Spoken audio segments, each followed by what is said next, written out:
లాంటి విభిన్నమైన మూవీతో హిట్ ట్రాక్లోకి వచ్చిన కిరణ్ అబ్బవరం హోలీ కానుకగా దిల్ రుబా అనే మూవీతో ఈ రోజు ప్రేక్షకుల ముందుకు వచ్చాడు. పక్కా లవ్ అండ్ యాక్షన్ ఎంటర్టైనర్గా తెరకెక్కగా ప్రచార చిత్రాలు, వాటిల్లోని డైలాగ్స్తో దిల్ రుబా పై అందరిలో ఆసక్తి నెలకొని ఉంది. మరి మూవీ ఎలా ఉందో చూద్దాం. కథ సిద్ధు, మ్యాగీ చిన్న వయసు నుంచే మంచి స్నేహితులతో పాటు ప్రేమికులు కూడా కావడంతో పెళ్లి చేసుకోవాలనుకుంటారు. కానీ సిద్ధు తండ్రి హఠాన్మరణంతో మ్యాగీ వేరే అతన్ని పెళ్లి చేసుకుని యుఎస్ వెళ్లిపోతుంది. ఆ తర్వాత సిద్ధు బెంగుళూరులోని ఒక ఇంజనీరింగ్ కాలేజీలో చేరతాడు. అంజలి అనే తోటి క్లాస్మేట్ సిద్ధు మీద ఇష్టాన్ని పెంచుకుంటుంది.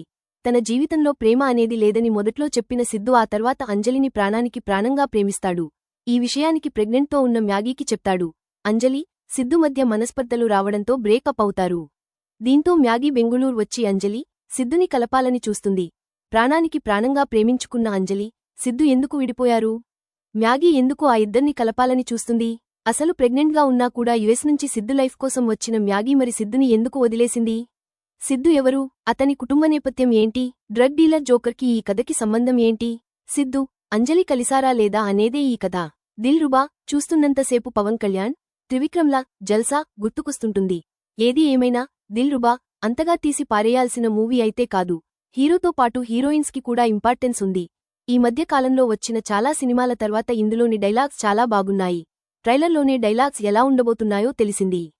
ఫైనల్గా చెప్పాలంటే చాలా సినిమాల్లో చూసిన కథనాలతో దిల్ రుబా తెరకెక్కడం అనేది మైనస్గా పరిగణించవచ్చేమో. గాడ్ కంటే గొప్పదైన ప్రేమ చిన్న కారణానికే విడిపోతే అది ప్రేమ ఎలా అవుతుందనే విషయాన్ని ప్రేక్షకులు జీర్ణించుకోలేరేమో. ఏది ఏమైనా తుది తీర్పు మాత్రం ప్రేక్షకులదే. రేటింగ్ 2/5.